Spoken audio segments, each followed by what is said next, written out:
Okay, we have a quorum, so let's call the meeting to order. And hopefully the other people will join in when they can. We'll do a roll call. And Lauren, Present. Nia, Present. and Ben, he's here. Okay, any agenda changes, requests, or deletions? No. Okay, any oral communications? Do we have anybody in the audience other than Kristen? We do have one attendee. But I don't see raised hands, so I assume no requests for public comments. All right, thank you. Any oral communications? Okay. And approval of minutes from our special meeting on September 24th. Any changes or deletions to those minutes? All right, could I have a motion to approve the minutes? I'll approve the minutes from our special meeting. All right, thank you. Second? I can second that. All right, all those in favor? Aye. Aye. Okay. Any nays or abstentions? All right, motion carries. Thank you very much. And staff comments, Elise. Okay, so really exciting news. The call for micro grants for ArtLift is live. So we already have some applications coming in and quite a few in process. They can be found on our public art program page under artist opportunities. The other item is to take note of is that we are going to have a selection panel that's going to meet on a monthly basis to make selections and stack rank the applicants. So we are looking for a representative from the Public Art Commission to serve on that panel. We've had so many panels in the last year, it seems like everyone's had an opportunity to serve. So if we could have a couple of people who are willing to put their hat in the ring, we'll make a selection based on how the rest of the panel shapes up to make sure we don't have too many people who look too much alike. Totally get So it. if you're interested in that, please email me or Nadia. Okay. The commitment is a little bit different because it isn't going to be just one selection panel. It's Right. going to be done on a rolling basis monthly, and we'll continue to update the Public Art Commission on what we're discovering and see if we recommend any adjustments to how we're doing the micro grants as we go. So that's the first item. The second staff comment, Nadia's pulled up images of, is Mike Sabo came and did treatments to both of his artworks in Palo Alto, and I'll turn that over to Nadia. Oh, yes. So we were able to take care of two maintenance projects early last week. We're very fortunate with the weather. So Mike Zabo, excuse me, and his crew were able to perform a maintenance treatment on Confluence.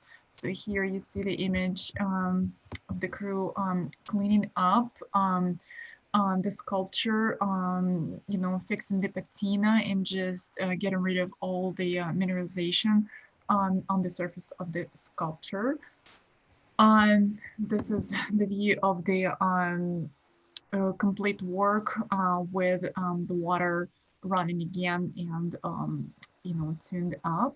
Also, Mike and his crew were also able to work on the maintenance of Arch Cradle at Mitchell Park. So we can see that here the person is working on just cleaning the steel and taking care of patina in those bronze seams.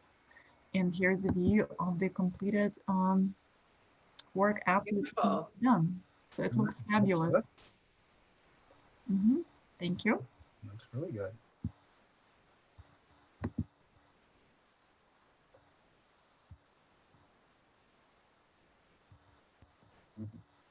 I think that concludes staff comments for today. All right, thank you very much. And we'll move into the action items. And the first action item is a new acquisition of artwork. Elise? We're going to have Nadia report out on this one. All right, thank you. Thank you. So I'm just going to share my screen again, so you have the visual of the artwork that has been offered for donation today. Just give me a second, please. Okay, here it is. Can you see it? Yes. Perfect. Okay. So staff recommends that the Public Art Commission accept a donation of artwork titled Unapproachable Landscape #1 by former Caberlet Artist Studio Program artist Yishu Wang into the city's public art collection. So this donation is being offered by former Caberlet artist.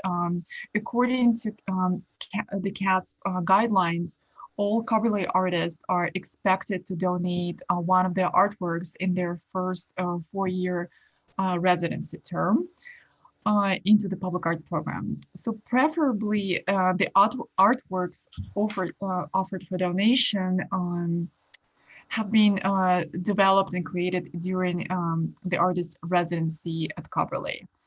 The artwork titled Unapproachable Landscape #1 currently offered for donation is a hand-pulled screen print from a series of works that Yishu Wang worked on during her first 2 years with Caberlet. Featuring 10 layers of colors and shapes, this artwork represents the artist's recent experience of moving from San Francisco into Silicon Valley, and as a result, commuting daily long distances. So observing changing landscapes reflected in the cards inspired her to examine how contemporary lifestyles profoundly change our attitude and perception towards the surrounding environment and nature. So Yishu's work expressively uses line and color to explore the boundary between representation and abstraction. Inspired by the flexibility and plasticity of paper, Yishu mainly utilizes printmaking, book art, and installation to incorporate storytelling and sequencing into each body of work.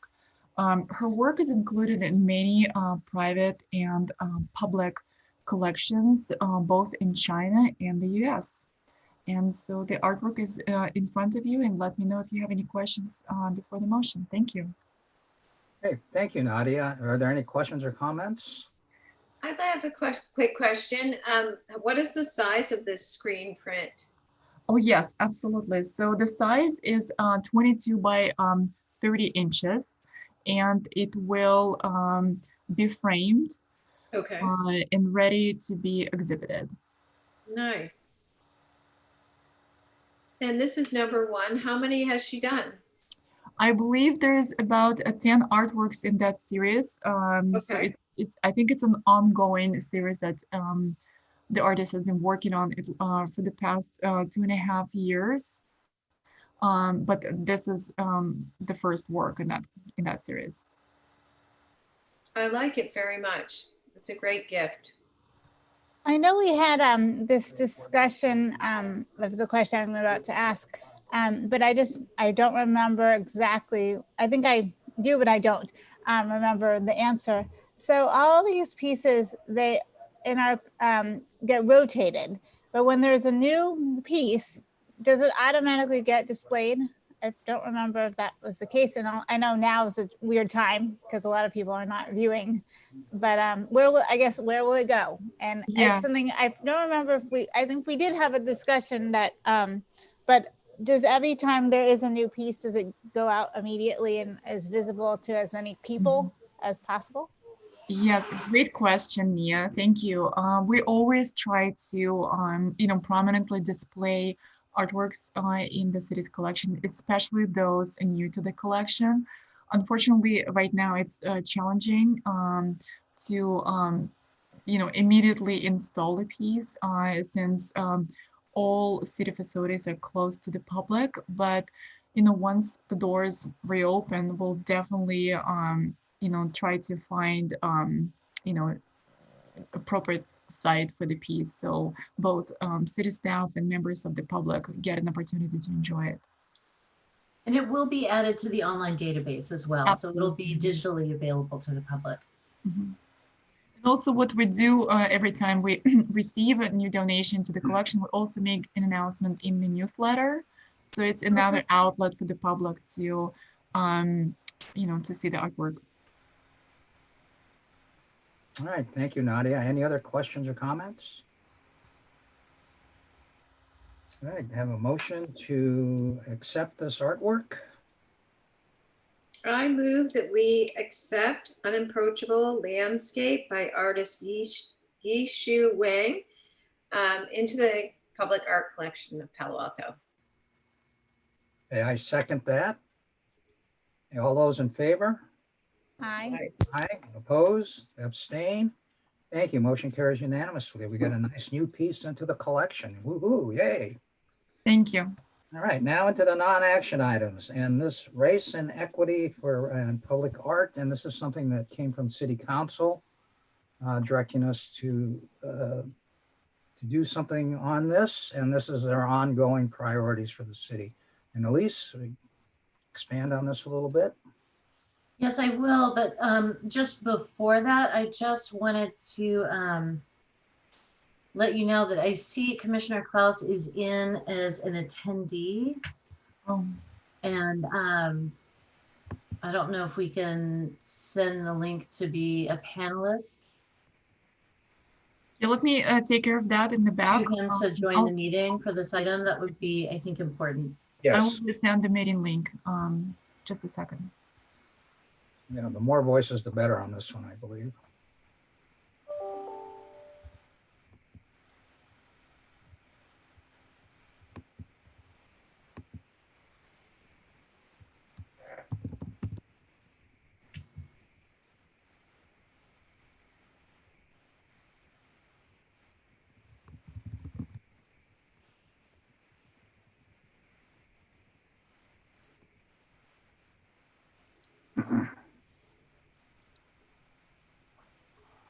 Okay.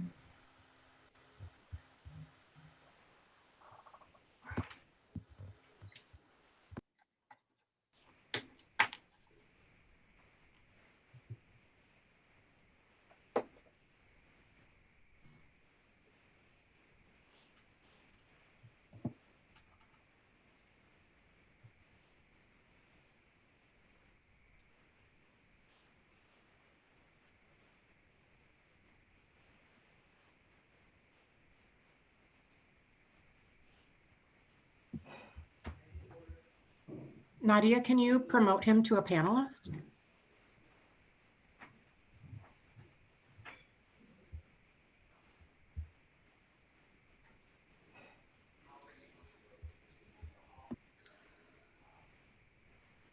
Yay. Hello, Ian. Good evening. I just got here and I got a promotion. That's right. Congratulations. Apologies for technical difficulties and my delay. All right, not a problem. Glad you're here. All right, Elise, so this Yes. race and equity, public art. Yes, so thank you. At the City Council's November 2nd meeting, the council voted to refer the development of permanent public art on King Plaza at City Hall to the Public Art Commission to recognize the city's priorities on race and equity. This was an item that went through on consent, so there wasn't much discussion or any discussion on the item November 2nd. However, it is something that has come up in a number of previous council meetings. So our intent this evening is to walk you through some of the considerations and opportunities at the site and then open it up for discussion. So as you all know, with our temporary public art program, there are quite a few considerations that we have to take into account on King Plaza. So we are because the parking garage is below, and there are a number of structural supports immediately under the plaza. There is a 100-pound per square foot limitation, and we're not allowed to penetrate the plaza in any way. So all of our temporary projects, we have created foundations to either distribute the weight and or make it stable without needing to bolt into the plaza. These restrictions, based on our preliminary conversations with Public Works, would still hold true for a permanent artwork. And in fact, there may be additional restrictions for something that is more permanent with the buildings department. So depending on the direction that the Public Art Commission wants to go this evening, we will need to go get some more information to bring back to the commission about what may be involved. So that's the plaza. And then the two tree areas on either side, they're actually quite shallow. The soil is quite shallow there, and the tree roots are quite dense. So anything we've placed there, we haven't put footings. It doesn't mean it's impossible, but there is not a deep area to put footings there. The fountain itself, where Aurora was, it is slightly reinforced. So that round planter used to be a fountain, so it is reinforced. So there is a little bit more weight that can be put there. That being said, when Aurora was taken out, there's quite a bit of fill we put in there, so it wasn't as heavy as soil. So it's not as though there's a huge amount of weight we can put there, but that is an option. And then the elevator wells, which I think Nadia had a photograph of. So this is the one place where there is a plaque for the Kings. So Martin Luther King and Coretta Scott King, this is the plaque that is dedicated to them. That's why King Plaza is named King Plaza. There are some challenges with the two elevator wells. So this is showing the one that's closest to Bryant Street. So it has the plaque on it. And on the opposite side, you may recall that that is where all the public noticing for public meetings goes. So we would have to work around those. The mirroring elevator well on the other side of the plaza has fewer complications. Those could potentially be an option that could be explored to be painted or skinned in some way. And then there is another idea that we had based on a project that took place several years ago for the 50th anniversary of the I Have a Dream speech. They were able to put up this banner. And we've done some research on this as a potential permanent platform for ongoing rotating artists to be able to do artwork focused on this theme of race and equity. So that could be an option that could be explored. We've reconnected both with Public Works and with the company who performed the work. It looks like the penetrations in the building may still exist. So we could, we could install there and put cabling in place and perhaps have rotating artwork that's printed on banners and exhibited sort of similar to this, and it would certainly have a big presence.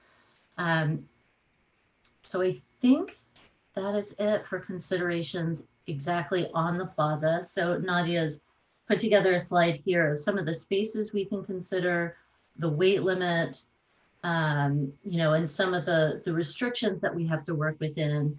But we just wanted to put those out there to give some parameters for the discussion, and then just leave it to you to take it where you will. Let's see where the conversation goes. All right, thank you, Elise. I do have one question before we get started. Is there with the weight limitation in the plaza, is there a limit on the number of people that can be in the plaza at any one time? That is a good question. I don't recall that being formalized. Okay, because 100 pounds per square foot Is not much. Not a lot of weight. So, I mean, if you had, 500 people squeezing on that plaza, I wonder if that would be too much. Okay, that's something I'm curious about. Any questions or comments about this? What we can propose to do on the plaza? Yeah, I'm actually, so thank you for this presentation. I have to be very honest and say that I think we can be very open about the type of the specifications that are, I mean, I think that's kind of the last part of the puzzle. I have to say that one of the issues I'm thinking about right now when I heard about this idea to begin with is what does it even mean? And and I think that will ultimately affect the type of work or works that go in there. And I really would like us to have a brief discussion about what the theme of this, because I have to be honest, I'm grappling with it and I'm really feeling very puzzled and a little bit frustrated because I really feel like it's such a big concept. And I'm really worried that it's going to take away from, first of all, is it a city? Is it about Palo Alto, race and equity in Palo Alto specifically? Is it about a larger concept? And I think the reason I'm bringing these up is because I really think it depends on then the type of art that we're looking at and what that means. So I'm just putting it out there as something Okay. I'm kind of grappling with. But I definitely think it would be, you know, obviously like with a lot of our other calls that to see, you know, what kind of art comes in and then make kind of decisions based on that. But we know at least some specification possibilities, but not to limit the possibilities. But I just think it would be helpful before we do such a call to kind of come up with some parameters as to the goal and the real purpose of public art. Great, thank you, Nia. Hello, Sinya. Thank you. Thank you for attending. Oh, I'm so sorry. My calendar got messed up and Not a problem. It We're is- glad you're here. Any other comments?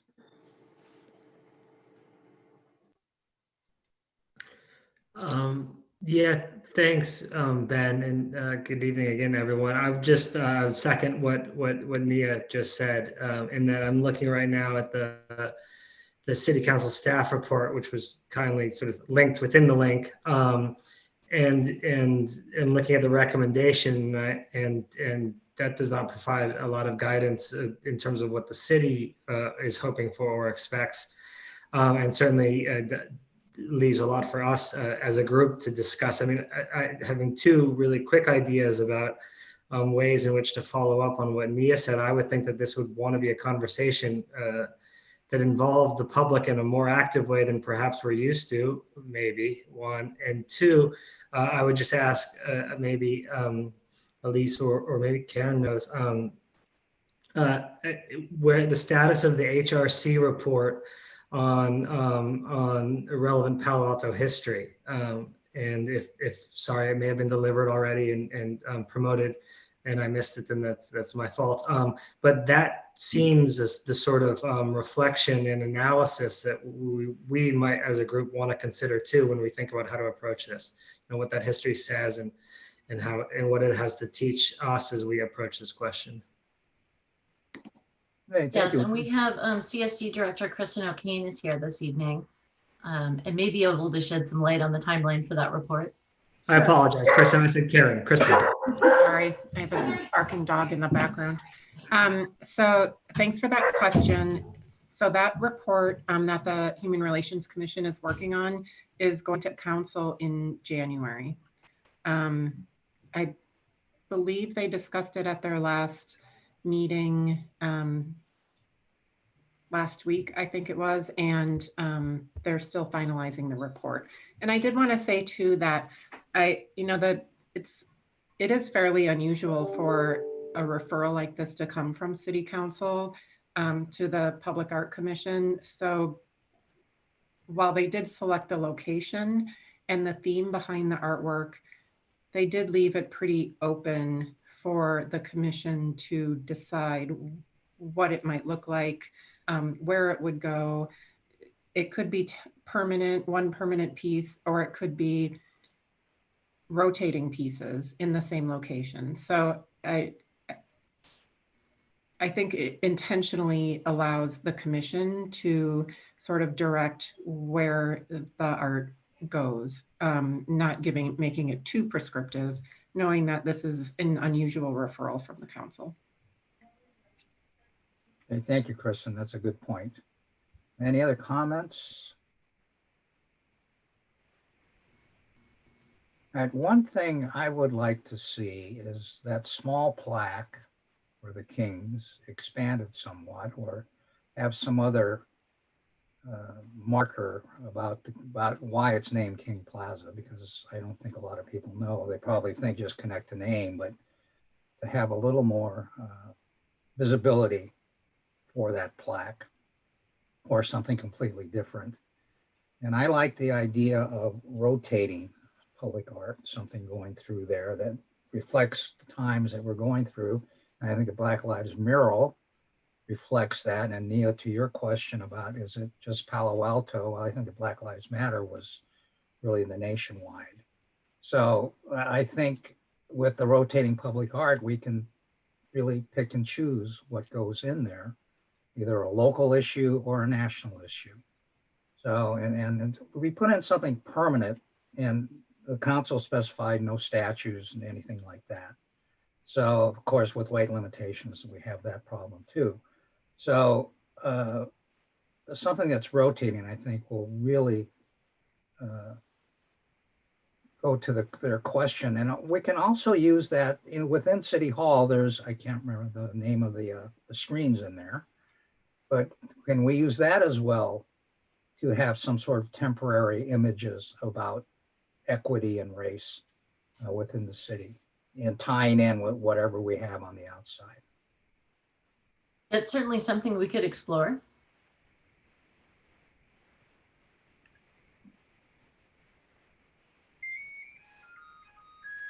Any other Yeah, I have a comments? question.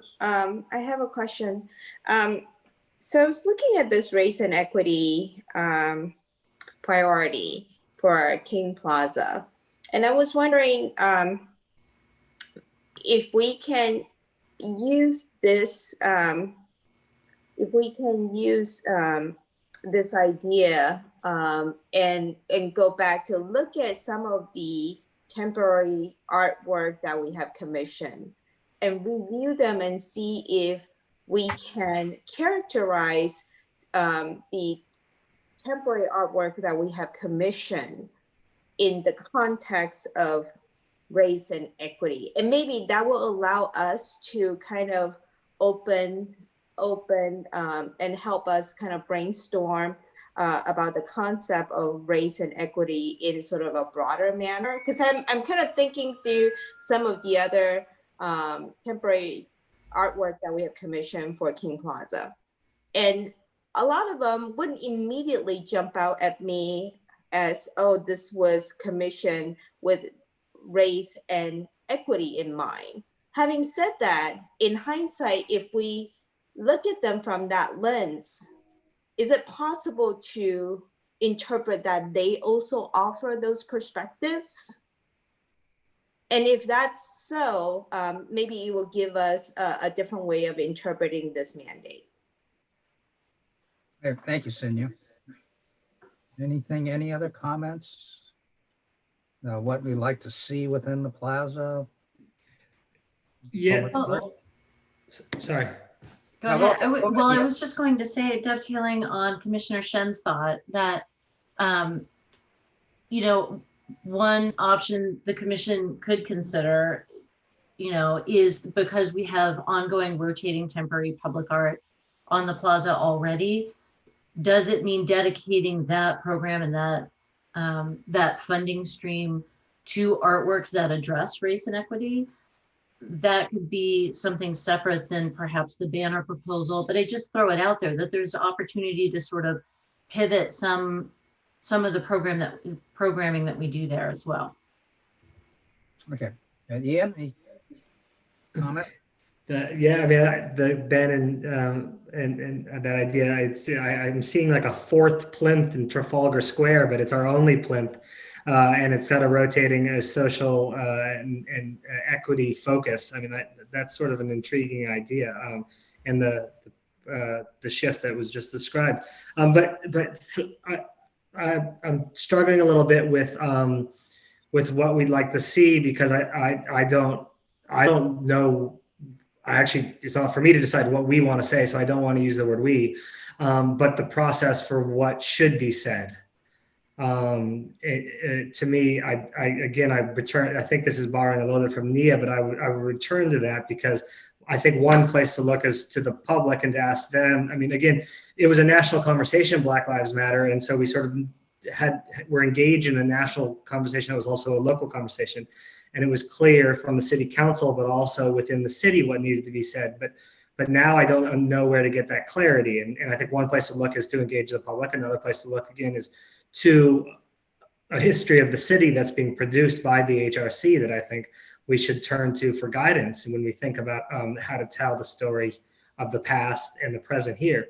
But those are just my ideas. I would be curious to know, Ben, how you think it best that we sort of move forward with after this discussion. Are we going to sort of vote immediately on a proposal, or how? And this is complicated, and so I think the process conversation would be helpful for me too, to hear a bit more reflection. Thank you, Ian. And actually, just to piggyback on that, that's really good food. That's really thought-provoking for me. I was actually wondering if, going forward, maybe for some of the projects that we're soliciting proposals for, we can ask the artists to also address how their artwork could help us address, or promote, or I mean, I don't know what the verb is, but how that would, touch on our priority on race and equity. So for instance, if we were putting out a proposal for Blue Tree today, what would that artist say about how this project would, would have something to say about race and or equity, or race and equity? Or is it just a completely irrelevant from their standpoint, and therefore that type of artwork should not be, would not qualify if we were looking at it from that lens? Okay, thank you, Senya. Sorry, go ahead. Oh, no, go ahead, Nia. Go ahead. Oh, I was just going to add one other thought that I was having, is that a lot of times in museums, there has been issues of making sure that enough people of diversity are represented in museums, and they're not just all white male artists. And so I was wondering if there is a way that we could somehow, I don't want to say ensure, and I don't want to use the word quota either, but find a way to make sure that we have enough voices that are being portrayed.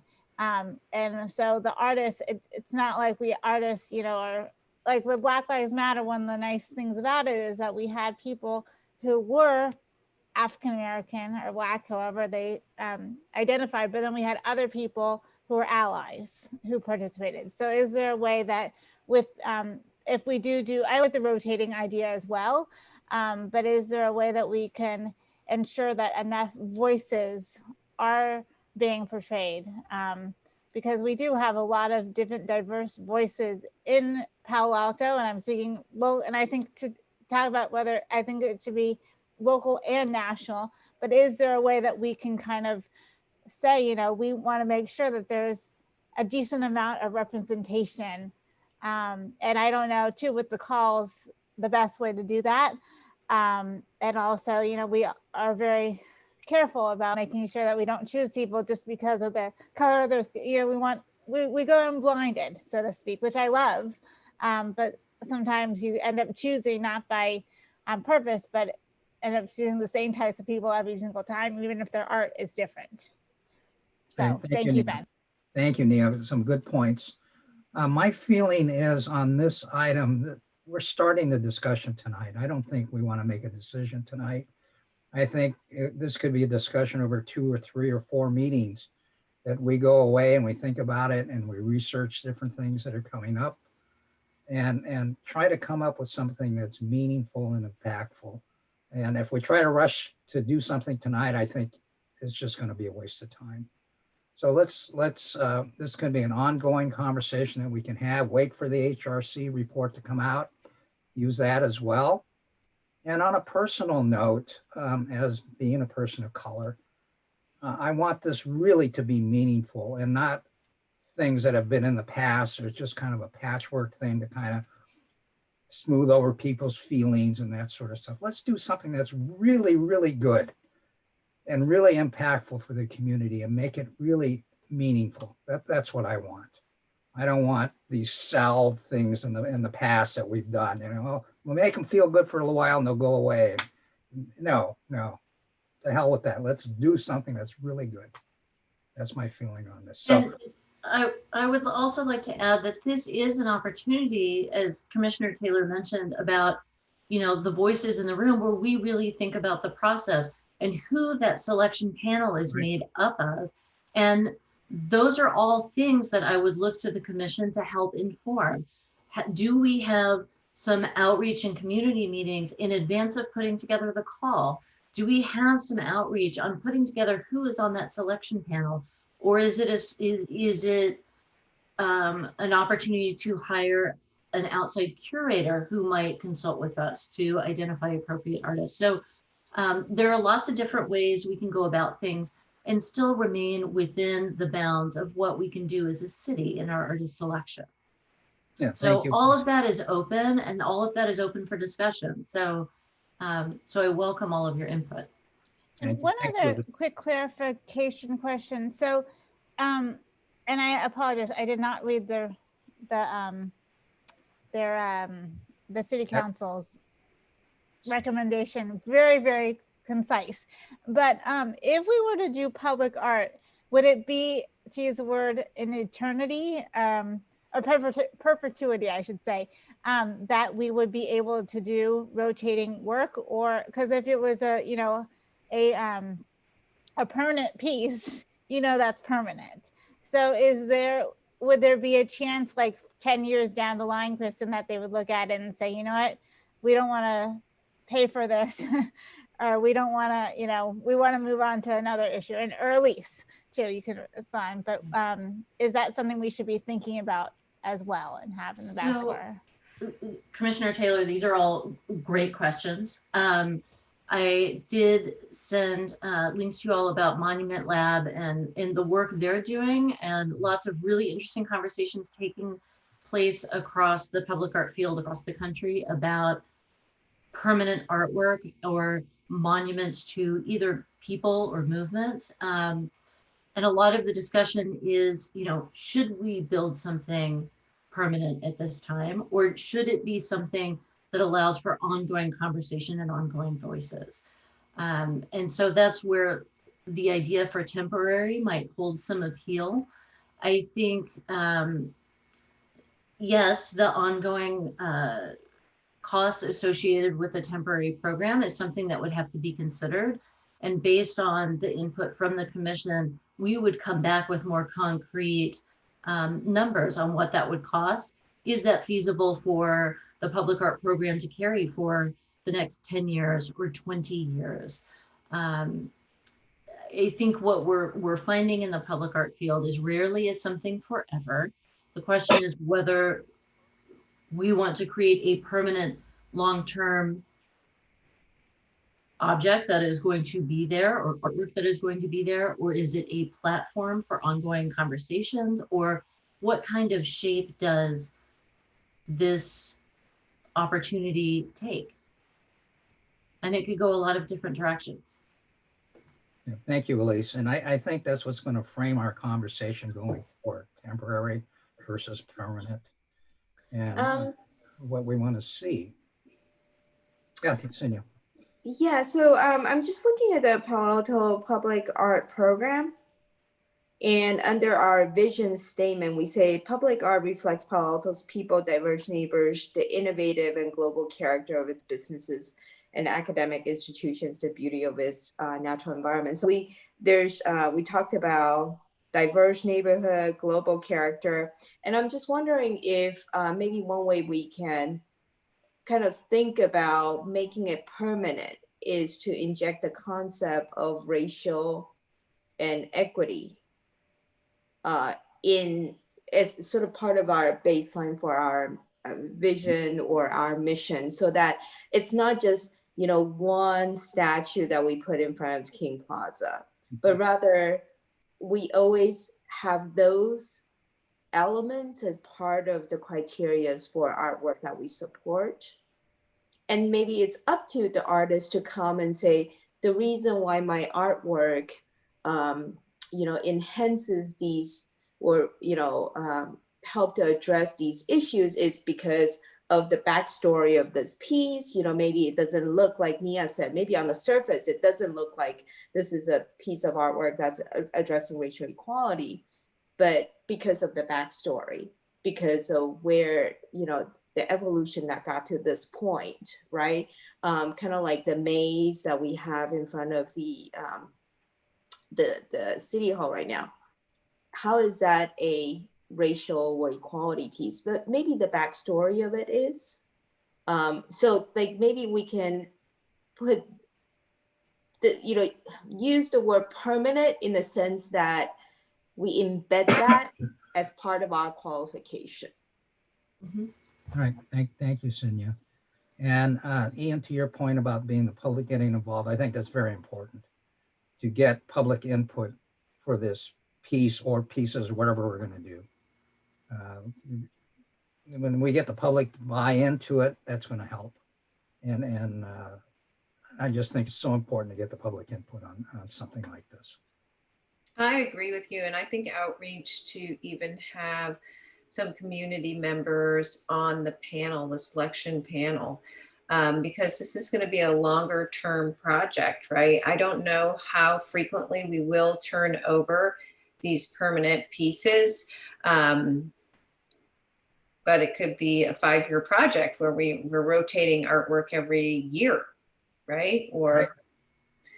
So, I mean, it's great that the call is more open so we can discuss all this, but it also makes it more challenging, right? Yeah. So I absolutely loved seeing the banner on front of City Hall, because that is going to catch your eye every time you drive by, you know? And as sad as I was to see the Black Lives Matters mural being removed, I was no longer able to see it that frequently. There is traffic on that road, and I wasn't able to see it as often as when the road was blocked. And now if we have something on the building that's well lit and available to our city and those who visit our city, I think it could make a really big impact. So I'm excited about the direction we're going with this. Yeah, thank you, Lauren. Any other comments or anything about this? I think it's clear that we all have some homework to do, and we want to think about this and continue this on to our next meeting. And we'll have this on an agenda again, but we want to talk about, maybe get a little more concrete ideas. I think we threw out a lot of good things tonight. And with that being the basis of going forward, let's put this on the next agenda for the next meeting and then discuss it a little further, wait for the HRC report to come out, and then really try to get something concrete. Ben, do you think it's worth having a special meeting to discuss this, or do you think it's worth just including it in one of our regular? Well, I think we have another, our next regular meeting, we have another further discussion about that, and then see where we stand. And then maybe if we're really ready to move forward at that point, then we have a special meeting just about this item and get everything nailed down and then forward that on to council. But I think that's a good point, Nia. Maybe at some point we really want to have a special meeting just to discuss this item, nail everything down and move forward with it. Yeah, I mean, it's going to take us time to think about, are we going to incorporate this into our vision statement or mission statement? I mean, those things take time. And I really enjoyed the reading materials that you sent to us, Elise. And there's much more we can learn from that monuments website. That was interesting. And I also am so glad that Ian, you brought up the history of the city being produced by the HRC. That would be really good to help us form some ideas for this too. So a special meeting might be needed. There's a lot of information we need to gather. And I think the evolution of public art is just fascinating, from where it started with statues and things to where it is today. So, with that, we got to kind of keep that in mind too. We want to look forward about public art and where is it going to lead us. I think those are all discussions that, really for what we want to do here. And the other thing I want to say, just look at the makeup of the commission too. How we look, the race and the equity that we have on this. So, that's the other thing that we want to think about as well. And I think this really kind of reflects what Palo Alto is. With that, we can, let's move forward and really tackle this and really come up with something meaningful. Well, any other comments, questions? Okay, so I think, go ahead, Sunya. Elise, do we have to get back to the city council with something to kind of let them know that, where we are in our process? And it's an interesting question. I think as long as, we're moving it forward and it's on agendas and, we're able to give some sort of report out of where we are, that is probably sufficient. But I would also defer to Kristen O'Kane if there's any further direction that you might have. I think there's two ways to keep council updated. One is we are giving them regular updates on the city's overall race and equity work. So we could embed it in that, or we could provide an informational report that doesn't get presented, but it's attached to the council agenda. And then the other way would be for City Manager Shikata to include it in his city manager report. So I think it'll be good to keep them apprised of some major milestones along the way. And at some point, maybe it would be worthwhile to do a presentation. There was no specific direction, but so we can sort of formulate it as we go along. okay. Thank you. Thank you. Welcome. All right, so we'll put this on our next next meeting agenda. We may or may not have a meeting in December. That's always up in the air. So, with the holidays coming up and everything. So that's something we'll be discussing in the next couple of weeks, if there are any other items to bring forward. All right, thank you everyone for the discussion tonight. I thought it was very good discussion and a lot of good ideas came up, a lot of good thoughts. And let's just keep this moving forward to our next meeting and we'll discuss this further. So thank you all for the discussion tonight. Hey, Elise, temporary murals. Yes, so really excited to update you on the status of the temporary murals. So we did have a lot of artists who applied. We had 63 artists who applied. A number of them had incomplete applications. There was a pre-panel, it brought it down to 23 artists that went to the full selection panel. Just as a reminder, here is the project vision and goals. I kind of love the image that Nadia found there to go with it. I won't read through the whole thing, but the idea being that these murals are in keeping with the Uplift Local initiatives and the Public Art Commission's priorities of making a more pedestrian-friendly area, really enlivening our commercial corridors of California Avenue and University Avenue. And the themes of resiliency, empathy, healing, cultural diversity, and vibrancy. And so there were a tremendous number of artists who were very qualified. Let's see, next slide. And so here is our selection panel. So we had representatives from each of the districts. Chair Miyagi, we had Megan Horgan-Taylor from the city manager's office, CSD director Kristen O'Kane, and Olivia Garcia, who is an artist who lives here in Palo Alto who actually applied for the Black Lives Matter opportunity. It was not selected, but was a really wonderful panelist and voice to bring to the table. And so we had some really fabulous discussions. And because this is the phase 1 pilot, we're hoping it's so successful that people will want to circle back for more. So there were 8 artists that were selected for this first rollout. And these are the artists. And we're going to show you a couple of sample images from each of them. But we have a great diversity of artists, from really emerging artists to quite established artists. So I think the diversity in style and where they are in their career is going to be a great asset to the project. So let's start with our first artist. So Robin Apple, who is a Palo Alto artist. Go to the next one. So this is Damon Bellinger, who you might recognize. He also did the Koi crosswalks from Belmont. The next artist, Lauren Berger, who is also from Palo Alto. Next slide. And then here we have Jorge Camacho from San Jose.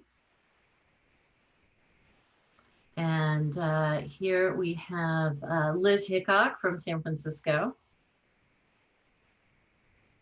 And Carrie Lederer from Oakland.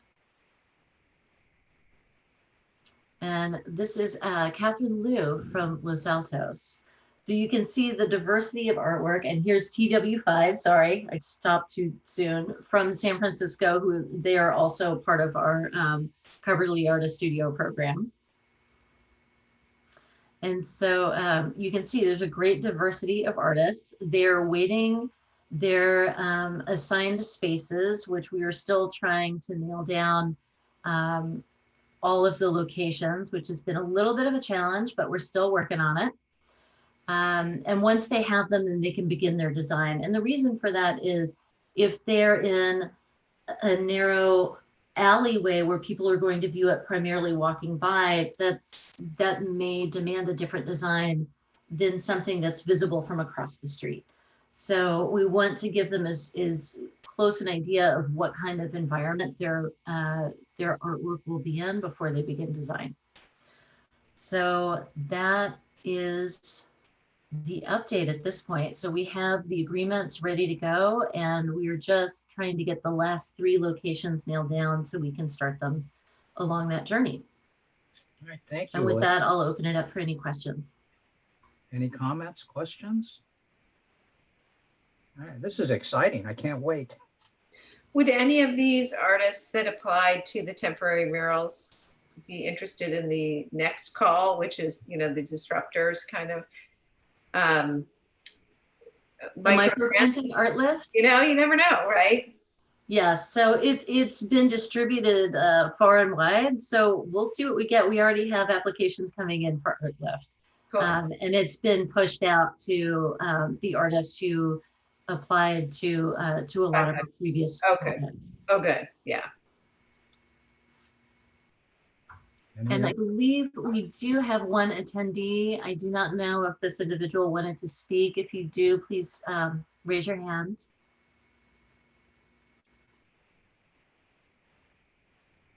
Okay, I'm not seeing a hand raised. Okay.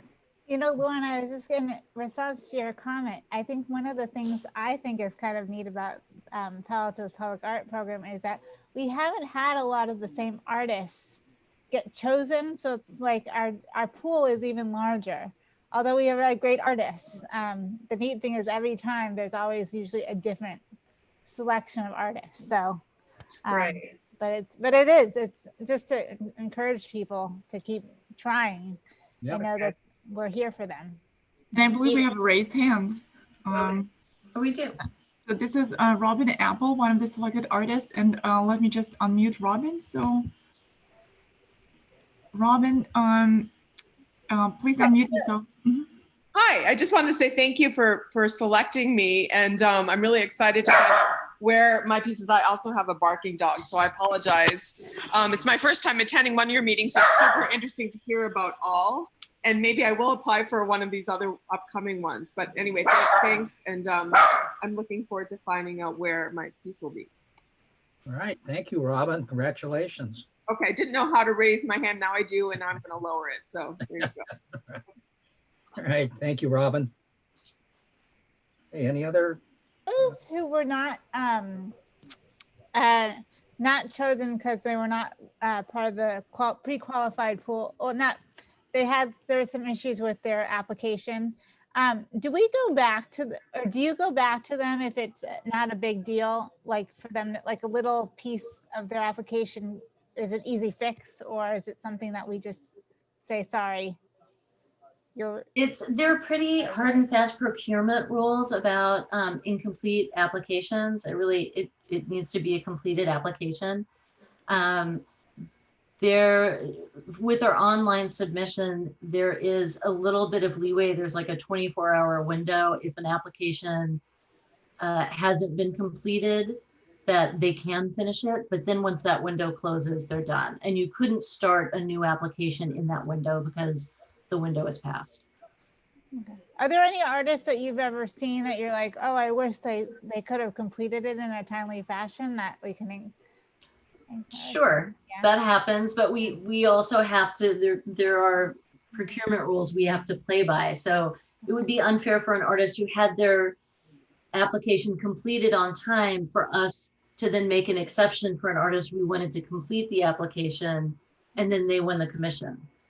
Yeah. Right. So we have to make sure that we're very equitable about how we apply the rules. Okay. I just wondering what the reasoning as to why. I know there could be many reasonings, but if it was like one, like they for something like really minuscule that they didn't understand or something is my question. If there's a way that to be, generally they're missing an entire item that was required for the application. Oh, okay. That's good. Thank you. That's very clear. Just double checking.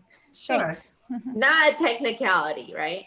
But one thing I wanted to kind of add, Elise, is that when you were talking about this project, I think I didn't fully appreciate it, how it is a form of diversity as well, because by having different size projects, I think we create opportunities for different artists to try. And by having more projects, I think we also create more opportunities for a broader group of artists to try and talk to us and be in front of Palo Alto. So I'm excited about that.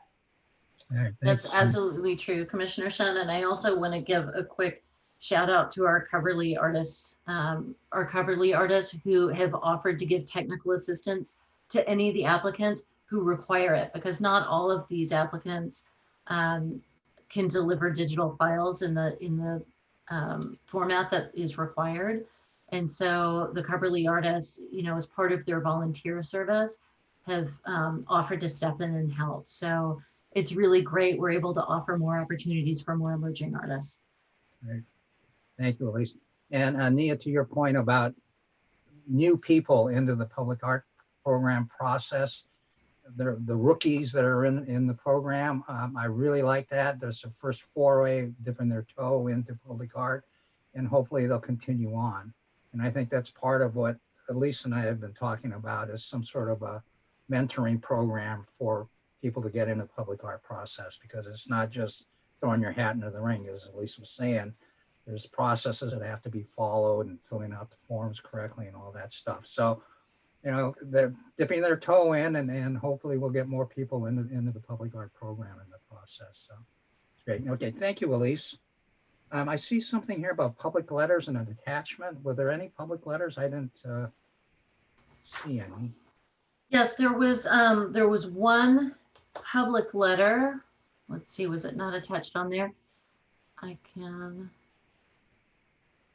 pull it up if for some reason it didn't come up. It was from an individual, Catherine Katie Cossey. very brief, saying, I saw today the Black Lives Matter mural was being removed. I'm really sad to see it go. I think it was such an important and powerful piece. Are there any similar pieces in the works to be displayed in the city more permanently? Thank you. I hope you're all staying safe and healthy. And I did reply to her and letting her know about the discussion this evening about an artwork having to do with race and equity if she wanted to join us, and sent the link. All right, great. Thank you, Elise. Mhm. Under announcements, I want to wish Nadia a belated happy birthday. Thank you very much. Thank you. And then for your calendar, next meeting is Thursday, December 17th. And in the past December meetings, we kind of bypass those. So we'll see what happens if there's anything more for the calendar for the agenda that comes up. All right, with that, the meeting is adjourned. Thank you all. It was a very good discussion tonight, so I look forward to carrying that on. So thank you all. Happy Thanksgiving. We'll see you next Happy month. Thanksgiving. Thank you Elisa, all. I have Yeah. one quick question. The Narduli prints, did those get, was it, wait, it's Narduli, right? The, not Susan O'Malley, sorry. So, The O'Malley print, did they, I saw somewhere, I think on Facebook that they got handed out, some of the prints, but I didn't see anything about them getting delivered. Or So most of them anything. were delivered to senior centers, is my understanding. But if you contact the art center, you can inquire if there are any left. Oh, so they were the ones who oversaw that process. Okay, I didn't know Yes. that. Cool, great. That's wonderful. Okay, thanks for Cool. asking that, because I read that too, and I Yeah. forgot to follow up on that. awesome. Thank you. Great. Hey, thank you. Just one thing, hey, Ben, Yes, as you were making a comment about how vibrant the discussion was, thank you for moderating it because you were really great. thank you. Okay, thank you, everyone. Happy Thanksgiving. See you Thanks. next month. Bye. Bye. Thank you. Bye. Thank you. Good Happy night. birthday, Nadia. Thank you so much. Okay. Okay. Bye.